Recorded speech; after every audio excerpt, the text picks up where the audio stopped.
ඔබ හැම කෙනෙකුටම ශාලොම් කියලා ස්වාමී ජේසුස් වහන්සේගේ නාමයෙන් ඔබ පිළිගන්නවා. අද දවසත් දෙවියන් වහන්සේගේ උතුම් වූ කරුණාව මේ උදෑසන අලුත් වෙලා තිබෙනවා අපේ ජීවිතවල. උන්වහන්සේගේ කරුණාව සෑම උදෑසනක් පාසා අලුත් වෙනවා. අපි යාඥා කරමු. පියාණනි ඔබ වහන්සේට ස්තුතිවන්ත වෙනවා. මේ උතුම් සුද්ධ සබත් දවස ගරුමය නිමාඩුව වචනය අපි ඔබට බාර කරමු. මේ වචනය කරුණු කොටගෙන ඔබ වහන්සේ දේව ජනතාවට කතා කරලා ඒ වචනය තුලින් ඔබ වහන්සේගේ මහත් සැනසීම ගලාගෙනට සලස්වන්න කියා යාඥා කරනවා. පියාණනි මේ වචනය අසන හැම කෙනෙක්ම ඒ මතක තබා ගන්න ආශිර්වාද කරන්න. ඒ ක්‍රියා කරන්න ආශිර්වාද කරන්න. ඒ ලිතරව් කරන්න සුද්ධාත්මයන්නි අපි ඔබ වහන්සේගේ බලවත් හස්තයට මේ වචනය බාර කරලා යාඥා කරනවා. ස්වාමී ජේසුස් වහන්සේගේ බලවන්ත නාමයෙන්. ආමෙන්. ඉතින් ඔබ හැම කෙනෙක්ම නැවතත් ස්වාමී ජේසුස් ක්‍රිස්තුස් වහන්සේගේ නාමයෙන් ඔබ ඊටමත් ආදරයෙන් පිළිගන්නවා. ඉතින් දෙවියන් වහන්සේ අපිට මේ කාලේ මේ ආකාරයෙන් ගමන් කරන්න ආශිර්වාද කර තිබෙන එක ගැන දෙවියන් වහන්සේට අනේක වාරයක් ස්තුතිවන්ත වෙනවා. මම විශ්වාස කරනවා ඔබ දෙවියන් වහන්සේගේ වචනය අහලා ගොඩක් ශක්තිමත් වෙලා ධෛර්යමත් වෙලා ස්වාමීන් වහන්සේගේ සුද්ධාත්මයන් වහන්සේ තුලින් පූර්ණ වෙලා සිටනවා කියලා. අද අපි ස්වාමීන් වහන්සේගේ වචනය අපි බලන්ට යන්නේ උන්වහන්සේගේ මහත් සැනසීම. දෙවියන් වහන්සේගේ සැනසීම කියන වචනය අපි බලන්ට ගියොත් අපි පළවෙනි එයට අපි බලන්ඩයන් දෙවියන් වහන්සේගේ වචනය පළවෙනියට 2 කොරින්ති පොතේ පළවෙනි පරිච්ඡේදයේ 4 වෙනි පදයේ තුල කියනවා අපි දෙවියන් වහන්සේගේ යම් සැනසෙල්ලක් ලැබුවොත් ඒ සැනසෙල්ල කරුණු කොටගෙන පීඩාවන් කරුණු කොටගෙන කොයි පීඩාව නමුත් විඳින්නන්ට සනසන්ට අපට පුළුවන් වන පිණිස උන්වහන්සේ අපේ සියලු පීඩාවලදී අප සනසනසේක. දැන් දෙවියන් වහන්සේගෙන් අපි සැනසීම ලබලා තිබෙනවා. අපිට සැනසීම දෙන්න පුළුවන් එකම තැනන් වහන්සේ අපේ සර්ව බලධාරී දෙවියන් වහන්සේ. අපි උන්වහන්සේගේ යම් සැනසෙල්ලක් ලැබුවම දෙවියන් වහන්සේගෙන් ලැබපු සැනසෙල්ල අපි ලැබුවද ඒ සැනසෙල්ල කරුණු කොටගෙන පීඩා විඳින කොයිම කෙනෙකුට හරි සනසන්ට පුළුවන් අත්දැකීමක් අපිට දීලා තියෙනවා. එදා අපි දකිනවා සුදෝ පවුලතුමා කොරින්ති සභාවට ලියලා අරිනවා මේ ලිපිය තුල කොයි පීඩාව විඳින මිනිහෙක් අපිට සනසන්ට පුළුවන් කියලා පවුලතුමා කතා කරනවා. එතකොට මේ පවුලතුමා දෙවියන් වහන්සේගේ සැනසීම ලැබපු කෙනෙක්. අද අපේ ජීවිතය තුළ අපි බලුවත් ඔබ විවිධ කාරණා එක්ක සැනසීමක් නැතුව විවිධ කාරණාවලට මුහුණ දෙන්න මේ කාලය තුල මුහුණ දෙමින් ඔබ පවතිනු ඇති වෙන්න පුළුවන්. නමුත් අපි මේ දකින විදියට මොන පීඩාව නමුත් විඳින අයට දේව වචනේ සඳහන් කරනවා අපි දෙවියන් වහන්සේගේ යම් සැනසෙල්ලක් ලැබුවොත් දෙවියන් වහන්සේගේ යම් සැනසෙල්ලක් ලැබුමුද ඒ සැනසෙල්ල කරුණු කොටගෙන පීඩා විඳින්න පීඩා විඳින අයව සනසන්නට අපට පුළුවන් වන පිණිස උන්වහන්සේ අපේ සියලු පීඩාවලදී අප සනසනසේක. විශ්වාස කරන්න දෙවියන් වහන්සේ අපි යම් පීඩාවක් තුළින් ගමන් කරනවා නම් අපිට සැනසීමක් නැතුව ඉන්නවද? අපි දුකෙන් කරදරෙන් ශෝකව මොන ආකාරයේ පීඩාවක් තුල ගමන් කරත් දේව වචනේ කියනවා දෙවියන් වහන්සේ ඔබව සනසන්ට යනවා කියලා. දෙවියන් වහන්සේට පුළුවන් අපිට සැනසීම දෙන්න. එතකොට දෙවියන් වහන්සේ අපිට දෙන සැනසීම සදාතනික දෙයක්. දුක පීඩාව කියන දේ తాවකාලික දෙයක්. දෙවියන් වහන්සේට පුළුවන් අපේ ජීවිතය සනසන්න. දෙවියන් වහන්සේ අපි මොන වාතාවරණයේ මුහුණ දීලා හිටියත්, මොන අමාරුකමේ මුහුණ දීලා හිටියත්, මොන ආකාරයෙන් මේ කාලේ අපි ගමන් කරත් දෙවියන් වහන්සේට පුළුවන් අපිව සනසන්න. මේ ආත්මික සැනසීම කියන එක ඉතාමත් වටින දෙයක්. මේක මෙනෙහි කිරීම ඉතාමත් වටින දෙයක්. මන්ද දෙවියන් වහන්සේ අපිව සනසනවා කියලා දේව වචනය තුල කතා කරනවා. එතකොට දෙවියන් වහන්සේ අපිව සනසන්නේ කොයි ආකාරයෙන්? දේව වචනය තුල කතා කරනවා දෙවියන් වහන්සේ අපිව කොහොමද සනසන්නේ කියලා අපි බැලුවොත් යෙසායා පොතට ගියොත් උන්වහන්සේගේ වචනේ 13 වෙනි පදය 66 13 වෙනි පදය තුල කතා කරනු ලබනවා දෙවියන් වහන්සේ මව කෙනෙක් සනසනවා වගේ අපිව සනසනවා කියලා. ඒ වචනේ 13 වෙනි පදයේ 66 13 වෙනි පදයේ උන්වහන්සේගේ වචනේ සඳහන් කරනු ලබනවා. මිනිසෙක් තමාගේ මව් විසින් සනසනු ලබන්නාක් මෙන් මම ඔබ සැම සනසන්නේ. ජෙරුසලම තුලද ඔබ සැම සැනසෙනවා ඇත. බයිබලයේ කියනවා දෙවියන් වහන්සේ අපිව කොහොමද සනසන්නේ? මව කෙනෙක් සනසන්නාක් මෙන් මම ඔබව සනසන. අම්මා කෙනෙක්ගේ කොහොමද සැනසීම දරුවෙකුට ලැබෙන්නේ? දරුවා දුකෙන් කඳුලෙන් වේදනාවෙන් සිටිද්දී මේ විදියට මම ඔබව සනසනවා කියලා දෙවියන් වහන්සේ කියනවා. දෙවියන් වහන්සේ කියනවා මේ වචනේ තුල කතා කරලා අම්මා දරුවව සනසනවා වගේ, අම්මා දරුවව සතුටටපත් කරනවා වගේ, අම්මා දරුවව සැනසීමටපත් කරනවා වගේ, කොයි දුකේ කොයි පීඩාවේ හිටියත් අම්මා සනසනවා වගේ මම ඔබව සනසන්ට යනවා.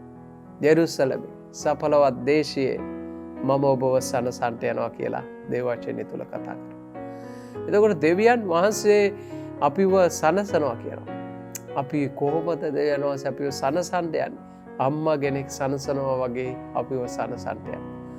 මොන තත්වයක ඔබ මුහුණ දීලා හිටියත් දෙවියන් වහන්සේගේ සැනසීම ඔබේ ජීවිතේ ලැබෙන්න යනවා. දෙවියන් වහන්සේ කොයි වගේ අයද උන්වහන්සේ සනසන්න යන්නේ? දේව වචනය වෙතට අපි ගියොත් දෙවියන් වහන්සේ කොයි වගේ අයද සනසන්ට යන්නේ කියලා 2 කොරින්ති පොතේ 7 වෙනි පරිච්ඡේදයේ 6 වෙනි පදය තුල කතා කරනු ලබනවා.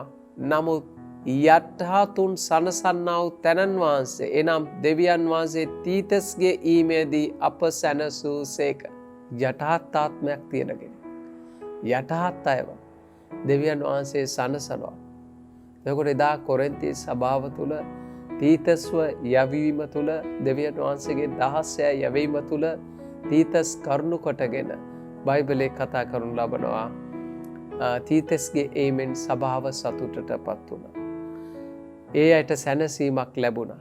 ඇයි? ඒ අය වැටිලා හිටපු තැන, ඒ අය මුණ දුන්නු තැන්වලදී තීතස් ඒ ගමන තුලද සැනසීමක් වුණා. දෙවියන් වහන්සේගේ සැනසීම කොරින්ති සභාවට ඇති වුණා. එතකොට අපි මෙතන දකිනවා යටහත්. නමුත් යටහතුන් සනසන්නා වූ තැනන් වහන්සේ නම් දෙවියන් වහන්සේ තීතස්ගේ ඊමෙන් අප සැනසූසේක. එනම් දෙවියන් වහන්සේ යටහත් මනුෂ්‍යයන්ව සනසනවා. ඔබ කොච්චර ප්‍රමාණයකට දෙවියන් වහන්සේට යටත් වෙලා ඉන්නවද? දෙවියන් වහන්සේගේ ආධිපත්‍යයට යටත් වෙලා තිනවද? දෙවියන් වහන්සේ ඔබ යටත් වෙන්න උන්වහන්සේගේ සත්‍යතාවයට එකඟව යටත් වෙන්න දෙවියන් වහන්සේ යටහත් ආත්මයක් තිබෙන කෙනාව උන්වහන්සේ බයිබලයේ කතා කරනවා සනසනවා කියලා. සනසනවා කියලා දේව වචනේ තුල කතා කරනවා මොන වගේ කෙනෙක්ද යටහත් ආත්මයක් තිබුණු කෙනෙක්. යටහත් ආත්මයක් තියෙන කෙනාව දෙවියන් වහන්සේ සනසනු ලබනවා කියලා දේව වචනේ තුල කතා කරනවා. එහෙනම් දෙවියන් වහන්සේ ඉදිරියේ යටහත් වෙන්න උන්වහන්සේ ඔබව සනසන්ට යනවා. ඒකයි උන්වහන්සේගේ වචනය තුල අපිට කතා කරන්නේ. අපි 2 කොරින්ති පොතේ පළවෙනි පරිච්ඡේදයේ 5 වෙනි පදයේ වෙතට ගියොත් දේව වචනේ කතා කරනවා. 2 කොරින්ති පොතේ පළවෙනි පරිච්ඡේදයේ 5 වෙනි පදේ කියනවා මක් නිසාද යම්සේ ක්‍රිස්තුස් වහන්සේගේ දුක් විඳීම අපි කෙරෙහි අධික වන්නේද එසේම ක්‍රිස්තුස් වහන්සේ කරුණු කොටගෙන අපගේ සැනසෙල්ල අධික වන්නේ. ඔබ දුක ඔබගේ ජීවිතේ දුක් විඳීම ඔබේ ජීවිතේ අධික වෙලා තිබෙනවා. පීඩාව ඔබේ ජීවිතේ අධික වෙලා තිබෙනවා. සැනසීමක් නැතුව ඔබ සිටිනවද?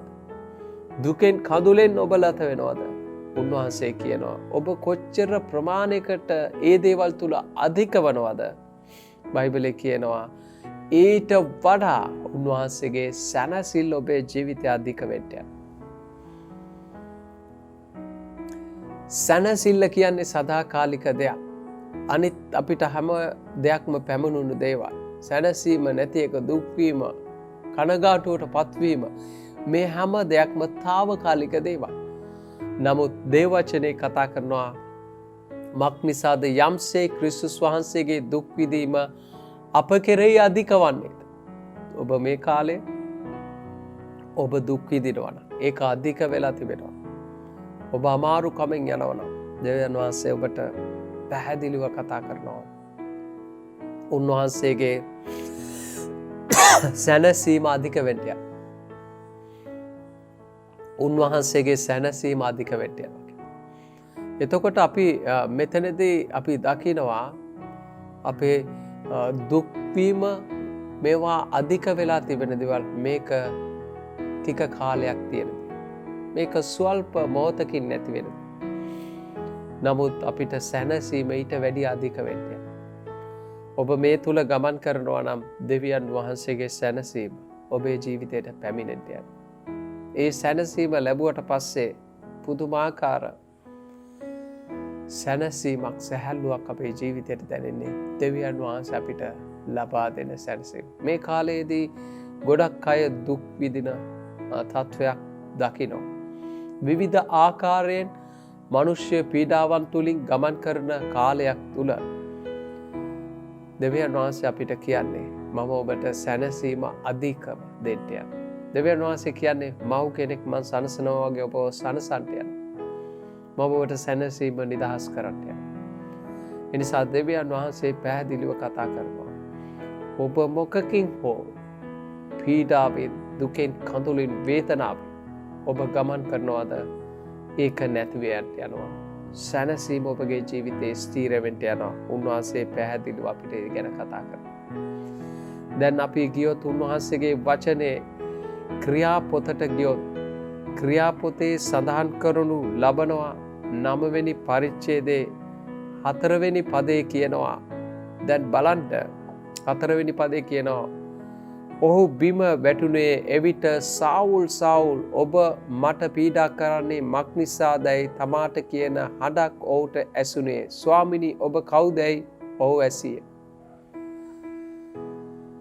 ශුද්ධෝ පාවුලුතුමා වෙන්න ඉස්සල්ලා සාවුල් තුමා දෙවියන් වහන්සේගේ ජනතාවට පීඩා කරා. දෙවියන් වහන්සේගේ ජනතාවට ඔහු පීඩා කරන්න පටන් ගත්තා. එතකොට පීඩා කරද්දී ජේසුස් වහන්සේ ජීවමානව සාවුල්ට ප්‍රකාශ වෙනවා. ජේසුස් වහන්සේ අහනවා සාවුල් සාවුල් නුඹ පීඩා කරන්නේ මක් නිසාද? උඹ ඇයි මට පීඩා කරන්නේ? ජේසුස් වහන්සේ කියනවා උඹ ඇයි මට පීඩා කරන්නේ? ඔබ ඇයි මට පීඩා කරන්නේ? දෙවියන් වහන්සේගේ ජනතාවට පීඩා කරද්දී ඒක ජේසුස් වහන්සේට කරනවා හා සමාන දෙයක්. එතකොට සාවුල් ඇවිල්ලා දෙවියන් වහන්සේගේ සෙනගව හිර ගෙවල් වල දමන්ට යන ගමනේදී ජේසුස් වහන්සේ සාවුල්ට ප්‍රකාශ කරනවා. සාවුල්ට ප්‍රකාශ වෙනවා. එතකොට සාවුල්ට ප්‍රකාශ වෙද්දී ජේසුස් වහන්සේ කියනවා ඇයි ඔබ මට පීඩා කරන්නේ? දෙවියන් වහන්සේගේ ජනතාවට දේව දරුවන්ට පීඩා කරනවා කියන්නේ ඒක දෙවියන් වහන්සේට කරනවා හා සමාන දෙයක්. නමුත් ජීවමාන ජේසුස් වහන්සේට ප්‍රකාශ වුණා. සාවුල්ට ප්‍රකාශ වුණා. සාවුල් පවුල් බවට පත් වුණා, සැනසීම ලැබුවා. ඔහුගේ පීඩනයකාරී පීඩාකාරී ජීවිතේ නැති වෙලා දෙවියන් වහන්සේගේ සැනසීම ශුද්ධ පවුලතුමාට සවුල් පවුල් බවට පරිවර්තනය වුණා. ගොඩ දෙවියන් වහන්සේ මෙතන අපිට කතා කරනු ලබනවා. උන්වහන්සේගේ සෙනඟට පීඩා කරද්දී ඒක ස්වාමීන් වහන්සේට කරනවා සමාන දෙයක්. නමුත් මෙතනදී අපි දකිනවා ජේසුස් වහන්සේ ජීවමාන ප්‍රකාශ වුණා. මම විශ්වාස කරනවා මේ වචනේ අහන ඔබ හැම කෙනෙකුගේම ජීවිතයේ ජේසුස් වහන්සේ ඔබේ ජීවිතේ ප්‍රකාශ වෙන්න යනවා. ජේසුස් වහන්සේ ඔබේ ජීවිතයේ සැනසීම ළඟා කරන්න යනවා. ඔබ විඳින දුක් විඳින කාලේ ටික දවසයි ඒක නැති වෙන්න යනවා. උන්වහන්සේ විසඳුම දෙන්න යනවා. එදා ක්‍රිස්තියානි සෙනඟට පීඩා කරද්දී ජේසුස් වහන්සේ ජීවමාන ප්‍රකාශ වෙලා පීඩා කරන අය තුලින් නිදහස් කරපු ජේසුස් වහන්සේ ජීවමාන ජේසුස් වහන්සේ ඔබවත් නිදහස් කරන්න යනවා. එතකොට අපි දකිනවා නිදහස් කරපු එක ස්ථානයක් කතා කරනු ලබනවා. එතකොට සවුල් පවුල් බවට පත් වුණා දෙවියන් වහන්සේගේ සැනසීම. එතකොට පවුලතුමා අත්දැක්කා. අපි දෙවෙනි කොරින්ති පොතට ගියොත් දෙවෙනි කොරින්ති පොතේ පළවෙනි පරිච්ඡේදයේ 6 වෙනි පදයේ වෙතට අපි අවධානය යොමු කරොත් දෙවෙනි කොරින්ති පොතේ පළවෙනි පරිච්ඡේදයේ 6 වෙනි පදයේ කියනවා අපි පීඩා විඳිමු නම් ඒ වනහයි ඔබ සමගයේ සැනසෙල්ල ගැලවීමත් පිණිසය. අපි සැනසෙල්ල ලැබුණනම් ඒ ඔබේ සැනසෙල්ල පිණිසය. ඒවා ඉෂ්ට වෙන්නේ අපි විඳින දුකම ඔබ සම විසුණු ඉවසීමෙන්. ඉවසීම අපිට අත්‍යවශ්‍ය දෙයක් බයිබලයේ කතා කරනවා. අපි යම් දුකකින් වේදනාවකින් ගමන් කරනවා නම් දේව වචනේ කියනවා ඉවසන්න. ක්‍රිස්තුස් වහන්සේ උදෙසා පැමිණෙන පීඩාව, නින්දාව, අපහාසය, දුක් වේදනාව, සැනසීමක් නැති සෑම දෙයක්ම අපි ඉවසනවා. ඉවසන්න එක දෙවියන් වහන්සේ ඉදිරියේ උතුම් දෙයක්. මන්ද දේව වචනේ කියනවා අපි පීඩා විඳුනම් වනහයි ඔබ සැමගේ සැනසෙල්ල ගැලවීමත් පිණිසය. බලන්න එදා ශුද්ධ පවුලතුමා ඒ පීඩාවන් විඳ දරාගත්තේ අන් අයගේ සැනසීම අන් අයගේ ගැලවීම උදෙසා. අපි ඉවසනවා. ඒ වගේ ඔබත් ඉවසනවා. දේව වචනේ කතා කරනවා. ඉවසීමෙන් සිටින්න දෙවියන් වහන්සේ ඔබ සනසන්ට යනවා. ඒ සැනසීම ඔබගේ ජීවිතයට පැමිණෙන්න යනවා. දේව වචනේ කියනවා අපිත් මේවා ඉවසුවා ඔබටත් ඉවසන්ට වෙනවා. ඉවසීමෙන් ඉන්න. දේව වචනේ කියනවා ඇයි මේ පීඩා අපි විඳින්නේ ඒ වනහයි ඔබ සමගයේ සැනසෙල්ල. ඇයි අපි පීඩා විඳින්නේ? ඇයි අපේ සභාව තුල මනුෂ්‍ය පීඩා කරන්නේ? විවිධාකාරයෙන් මනුෂ්‍යයන්ගේ දේවල් තුලින් ඇයි එසේ කරන්නේ? අනිත් අයගේ ගැලවීම සැනසීම උදෙසා අපි විඳ දරා ගන්න. අන්න ඒව වගේ ඔයාලත් විඳ දරා ගන්න. අන්න ඒ කරුණු කොටගෙන තවත් අයව අපිට සනසන්න පුළුවන් බව දේව වචනේ කතා කරනවා. දෙවියන් වහන්සේ අපිට අත්දැකීමක් දෙනවා මේ ගමන අපිට යද්දී මේ ආකාරයෙන් සැනසීම ලැබුවා. අපිට පුළුවන් මේ අත්දැකීම සැනසීම නැති කෙනෙකුට තවත් කෙනෙකුට මේ සැනසීම දෙන්න. දේව වචනේ තුල කතා කරනු ලබනවා මෙතන කියනවා අපි පීඩා විඳුනම් වනහයි ඔබ සමගයේ සැනසෙල්ලත් ගැලවීමත් පිණිසය. ඒවා විඳ දරා ගත්තා. දේව වචනේ කියනවා අනේකාකාරී පීඩාවලට මුහුණ දෙද්දී ප්‍රීතියක් ඇයි සලකන්න කියලා. අනේකාකාර අමාරු තැන්වලදී අමාරු ගමනක් යද්දී ඒවා ප්‍රීතියක් ඇයි සලකන්නේ. ඇයි ඒකට හේතුව? අපි බාහිරව දකිද්දී අපේ ඇස් වලින් ඒක අමාරුකමක් ආත්මිකව දකිද්දී දෙවියන් වහන්සේගේ සැනසීම අපේ ජීවිතයට ළඟා වෙනවා.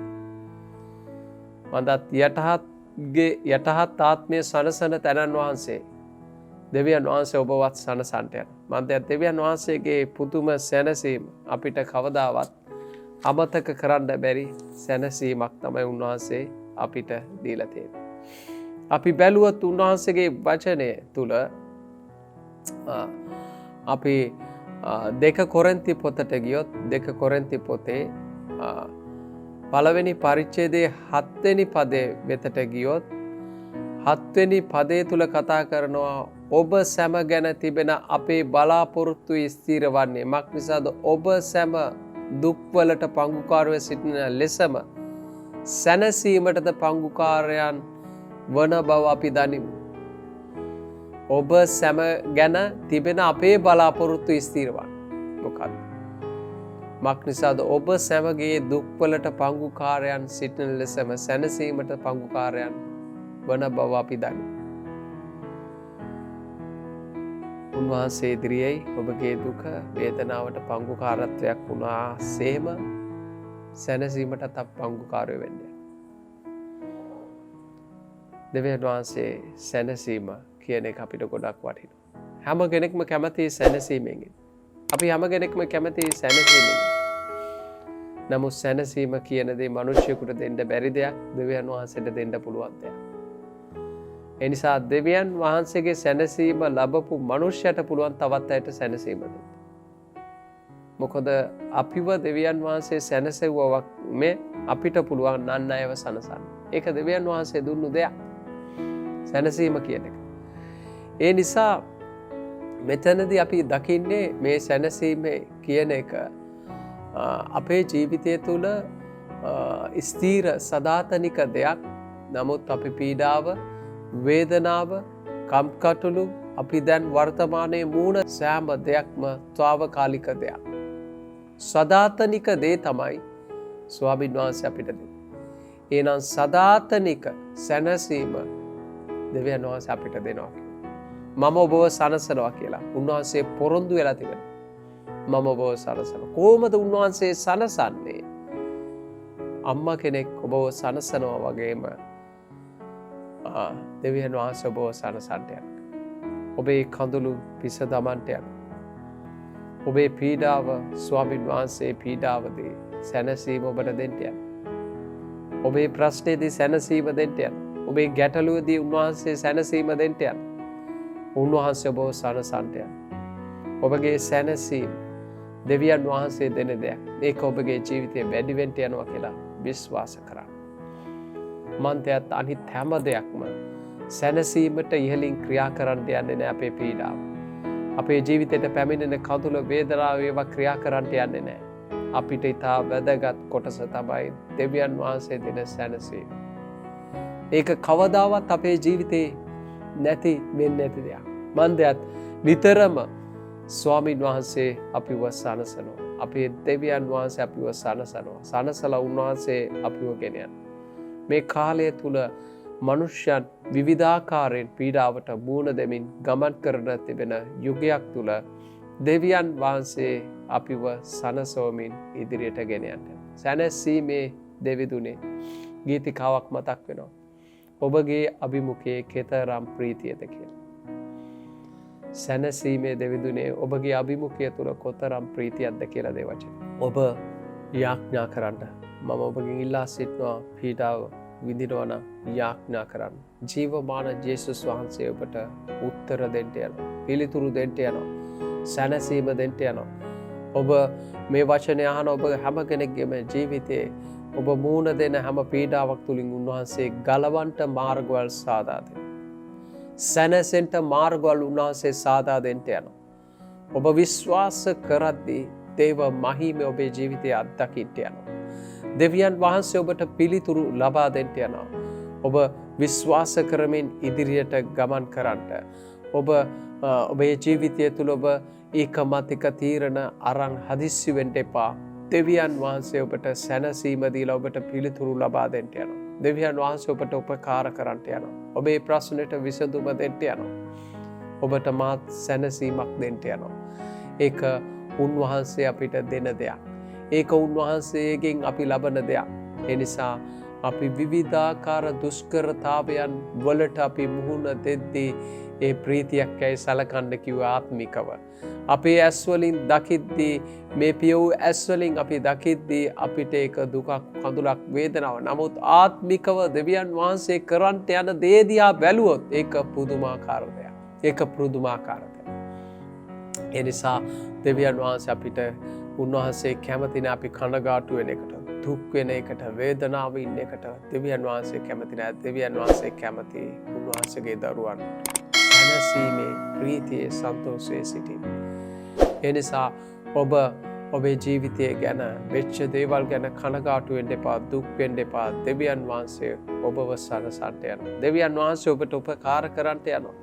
නිසා දෙවියන් වහන්සේට පුළුවන් හැම දෙයකටම සැනසීම කියන එක ඔබගේ ජීවිතයේ දෙන්න. එතකොට දේ වචනය අපි බැලුවා විවිධ ආකාර දුෂ්කරතාවයන්, විවිධ පීඩාවලට, විවිධ දුකන් කඳුලෙන් අපි සිටිද්දී දෙවියන් වහන්සේ අපිව සනසනවා කියලා අපිට පොරොන්දුවක් දීලා තියෙනවා. ඒ නිසා අපේ දෙවියන් වහන්සේ අපිව සනසවමින් ඉදිරියට රැගෙන යන්න යනවා. ඒ සැනසීමට අපි අපේ ජීවිතේ ඉඩ දෙන්න ඕන. මන්දයත් දේ වචනේ අපිට කතා කරන විදියට අපි දෙවියන් වහන්සේගේ සැනසීම ගැන තමයි අපි බැලුවේ. නිසා දෙවියන් වහන්සේ අපිට සැනසීම දෙන්න යනවා. ඔබ මේ කාලේ මොන අමාරුකම් තුල ගමන් කරත් දෙවියන් වහන්සේ ඔබට උපකාර කරන්න යනවා. දෙවියන් වහන්සේ ඔබට විසඳුම දෙන්න යනවා. විශ්වාස කරමින් ඔබේ ජීවිතේ ඉදිරියට ගමන් කරන්න. මන්දයත් එදා දෙවියන් වහන්සේ සුදෝ පාවුලුතුමා සැනසුවක් මෙන් අපිවත් සනසන තැනන් වහන්සේ. එනිසා අපේ දෙවියන් වහන්සේ අපිව විශ්වාසවන්තයි, අපිට සැනසීම දෙනවා. ඒ දුකෙන් නිදහස් කරලා සැනසීම ගලාගෙනට සලසනවා. නිසා දෙවියන් වහන්සේ සදා කාලෙටම යහපත් වූ තැනන් වහන්සේ. නිසා දෙවියන් වහන්සේ ඔබට සදාතනික සැනසීම දෙනවා. ඒ සැනසීම කාටවත් ගන්න බැරි දෙයක්. ඒක දෙවියන් වහන්සේ දෙන දෙයක්. අපි අපේ ජීවිතයට දෙමු සැනසීමට. අනිත් කාරණා හැම දෙයක්ම නැති වෙනවා. ඒක හැමදාම තියෙන්නේ ඒක ටික කාලයක්. නමුත් අපි මේ දෙවියන් වහන්සේ දෙන්නා අපිව සනසන තැනන් වහන්සේව අපි මතක් කරලා අපි දෙවියන් වහන්සේට ගෞරව කරන්න යනවා. ඒ නිසා විශ්වාසයෙන් ඔබ ඉදිරියට ගමන් කරන්න. හොඳයි, අපි යාඥා කරමු. දෙවියන් වහන්සේට අපි යාඥා කරන්නට යනවා ඔබ හැම කෙනෙක් උදෙසා. පියාණනි, අපි ඔබ වහන්සේට ස්තුතිවන්ත වෙනවා යේසුස් වහන්සේගේ නාමයෙන්. මේ කාලේ ඔබ වහන්සේගේ වචනේ අහපු හැම කෙනෙක්ම බාර කරනවා. දුකෙන් කඳුලෙන් වේදනාවෙන් ජීවත් වන සැනයකට ඔබ වහන්සේගේ සැනසීම අපි යේසුස් වහන්සේගේ නාමයෙන් නිදහස් කරනවා.